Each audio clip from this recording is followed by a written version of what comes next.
God damn it, Walking Dead. God damn it. How do you keep doing this? Like, I thought after 11 seasons, I'd be used to seeing stuff like this on Walking Dead. But even like the final 4 to 3 episodes, you find a way to add a last minute surprise that just wrecks me down and gets me pretty worried to see what will happen in future episodes, because what happens to that girl, I am not prepared for in this final episode.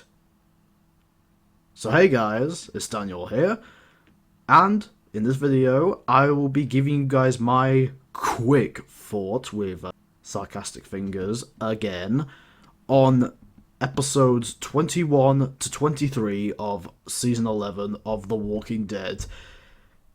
And after 23, we now finally have one last episode left of not only the season, but the whole show.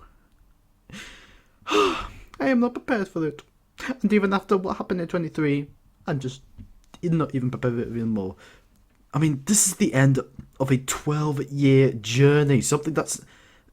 I don't think it's anything that has been done on TV shows like this, and I don't think it ever will again. At least not to this length of what a TV show has done.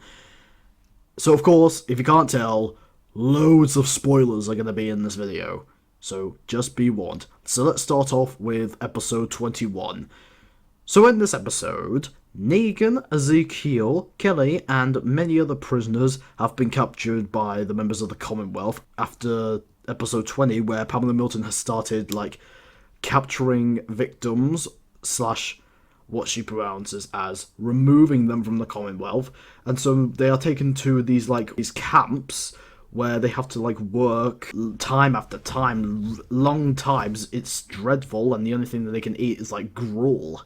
So Negan, Ezekiel, and Kelly are being kept at this one camp, while the rest of them, including Annie, has been taken to another camp, and Negan is worried, but he says, I'm gonna get you out of there. I'm gonna get us out of here, all three of us.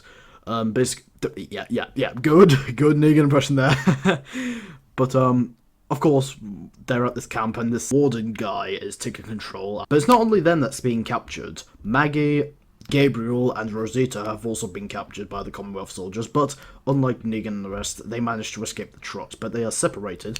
Maggie is on her quest to go rescue her son, because Herschel Jr. has been captured by the Commonwealth soldiers, so she ends up feeling like she failed as a mother. And along the way of her little quest, she comes across a kid walker, and of course, seeing how she, and I don't think she's pretty much done this before, she tries to ignore the walker, but it keeps following her until they come across this Commonwealth soldier that she knocks out, injures, but knocks out anyways. So she has no choice but to put this kid down, and it's pretty sad on Maggie's part.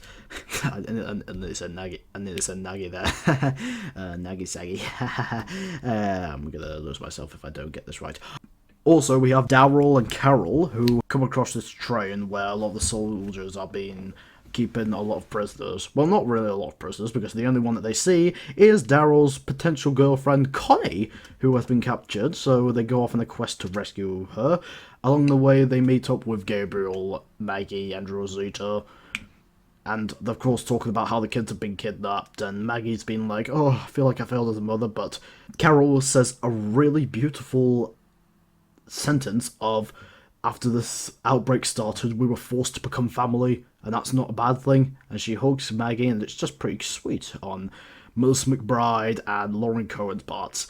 But anyway, they've got this soldier, but Gabriel knows the soldier because he's been to church with Gabriel for a few times, and Gabriel knows the soldier wanted to tell him something, so they talk with each other, they pray with each other off screen, we never see it, until the soldier dies. So they go off to rescue Connie, but we then cut to this really awesome motorcycle chase between this one Commonwealth soldier and Daryl.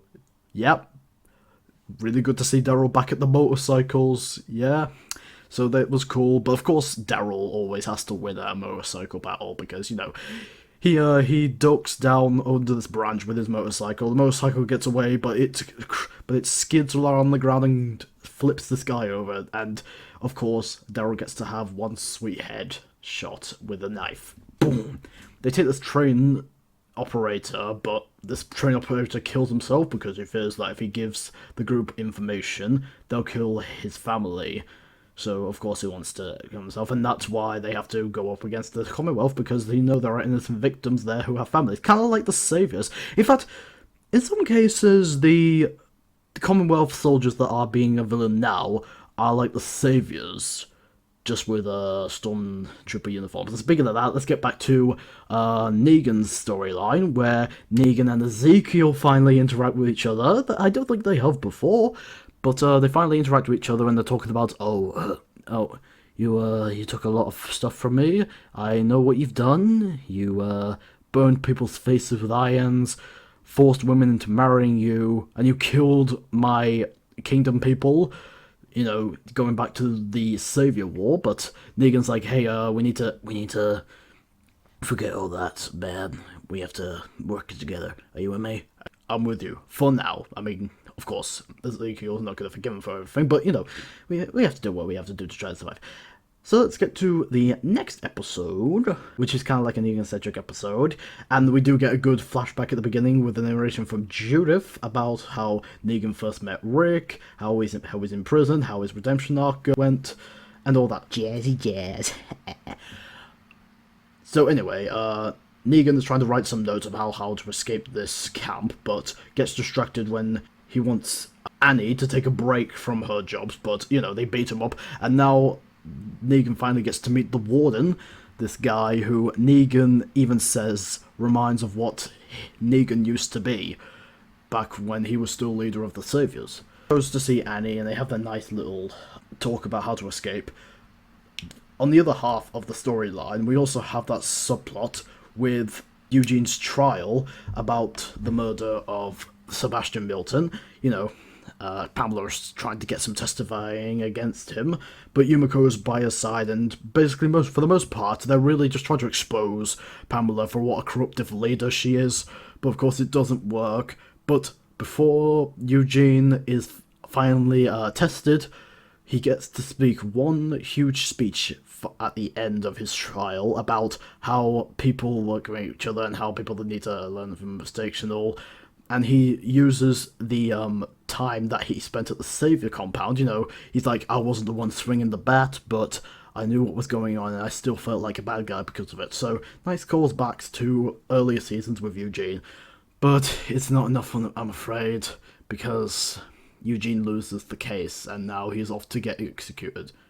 Although it's kind of a lose-win kind of situation. I mean, he did lose the case, but he also gained respect from not only the Commonwealth members, like citizens, but also Mercer, who is now finally going to help create a revolution against Pamela Milton. So he gets to drop an F-bomb and all, but, you know, he gets to finally join their side. Anyway, let's get to where the best part of this episode is, and that is the Negan sacrificial stand scene. My god, that scene was awesome. Because basically what happened is that Negan says that he is actually the one who is rebelling against the Commonwealth soldiers, so he promised that if he gets executed, everyone else would live. But the Warden has to pull a 180 on that deal, because he brings Annie into the mix and puts Annie against Negan, and now they're both about to be executed, and Negan is on the ground and he's begging, like, for the soldiers to not do this, to not kill his wife. They just say, just do it to me, just me. And it's kind of like a bit of a calmer situation, because this scene where Negan is begging reminds us so much of the scene where he's forcing Rick to cut off Carl's hand, and it reminds us of when Rick was begging Negan to not do the things he's doing. So I guess it's kind of a calmer situation, but at the same time you're just like, oh my god, please don't do this, please don't do this. I mean, we know for a fact that Negan was going to live because, you know, there's a spin-off show, but, you know, you get what I mean. And it doesn't end there, because Ezekiel comes out and takes a stand in front of Negan and Annie and tells the soldiers that this world is broken, but we don't have to be. And everyone else comes in, Princess, Kelly, all those people that were at the Kingdom and a few other communities. They all take a stand in front of Negan and Annie, as well as Tyler, that Commonwealth soldier that Princess beaten up and got fired from his job as a soldier, and he's the one who kind of started the revolution, so he takes a stand as well. And the warden's like, okay, you want to die? We'll kill all of you. But one of the soldiers is a good guy, and he fights back, but the warden takes Kelly hostage, but Daryl knocks him on the ground, and Kelly and Connie are united, and now they got a few of the soldiers on their side. We also have a subplot with Maggie and Carol sneaking into Alexandria, and yes, this outpost that they have is in Alexandria, but they go in to rescue their kids. They find Herschel, but they haven't found Rosita's child, Coco, so Rosita's like, where's my child? Where's my kid? Like, forcing the warden to speak by throwing a walker on him that is a dead Commonwealth soldier, and the warden's not saying anything, so Rosita just lets the walker eat him up. And that's when we get to episode 23, and my god, this is where things start to go downhill. Not because the episode was bad, but because it was too good. Because we get a narration from Judith at the beginning, which in my opinion has to be like probably the best narration she's had in this third part of the season. Because she's talking about how we have to do all these things while a bunch of weapons are in a crate, and every character takes out their weapon, and they show flashbacks of that character using that weapon, and it all ends with a sword and a gun. And it turns out that the sword belongs to Judith, and the gun is Rick's gun. She finally mentions her full Rick Grimes family that she knew for a while, talks about Rick, talks about Michonne, talks about Carl, and hands the famous Rick Grimes hat from all the way back in season 1 that Rick eventually handed to Carl, that Carl eventually handed to Judith. Judith eventually hands it to her little brother, RJ. So, wonder what RJ's gonna do in the future. But of course they have to get into the Commonwealth to finally defeat Pamela Milton. They get all the citizens into an RV. They talk about how Negan did all these things just to protect his people, just to protect his wife, and Ezekiel may not forgive him for what he's done, but he can respect that he's on their side. And Maggie witnesses. And this is the one thing I was kind of unsure about. We get an interaction with Negan and Maggie, and they're talking about, hey, Maggie, we have to take him. We can take him together, you and me. But Maggie just looks at him with the stare and says, we're not a we. I know that she's still dealing with the fact that, of course, Negan was the one who killed Glenn, so of course she's going to deal with this, but after his conversation with her at the end of part 2 of season 11, what did Negan do to make her say that? I don't think he's really done anything to, like, downgrade her slight trust that she had at the end of part 2. If anything, he did more than he could to help. He did nothing, so where has this all come from? It's probably due to the fact that, you know, the Commonwealth have kidnapped her son, so that rage and grief is going in her, but I'm just pointing that out. Besides, that's a small problem in an episode that's just so amazing. So they go to the Commonwealth, Judith tags along, and you can definitely see that Judith is taking a bit of the lead because she's getting the people's attentions while they're hiding from the soldiers. Mercer is not only trying to find a revolution army to go up against Pamela Milton, but he's also trying to attract the herd away from Commonwealth, the giant herd that is not only filled with slow walkers, but also, remember, we have new deformed walkers who are smart, can pick up weapons, and can climb walls. So we have to catch up with the people that have been in that situation, like Aaron, Jerry, Elijah, and Lydia, as well as, finally, Luke, the guy, music nerd, who, I swear, he's been MIA for a while. Like, where the hell have you been? Turns out he was at Oceanside. I mean, we knew that from the fact. But that's another thing I will admit that I wish they could have done. We still have no idea exactly what happened to Oceanside. We don't know if it's been murdered, slaughtered, or... I mean, they did say that it was taken over, but we didn't know if they killed a lot of their members. So, if they're not going to explain it, what was the point of that coin flip that Hornsby had at the end of the second part of Season 11? I mean, explain, season, explain. But anyway, they get to the Commonwealth, they get to that courtroom that Eugene had his trial in, and they get sneak attacked by Pamela Milton and her army. Turns out one of her soldiers has caught Mercer and places him under arrest for, apparently, treason, but also he warns them about the herd that's coming, that it's not going to hold against the Commonwealth. So they have that good shootout, and it's nice to have another shootout again after, 3 seasons? I think the last shootout that they had besides Season 11 was, I believe, Season 8. So they haven't had a good shootout like this in a while, so it's nice to have a good shootout. But then, let's get to the most memorable, but also the most just thing that gets people very worried about the final episode. Judith getting shot. Oh man. That was just painful.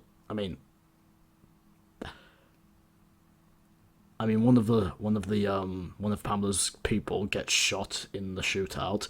She picks up her gun and she's about to shoot Maggie, but Judith pushes Maggie out of the way to protect her, and she gets shot instead.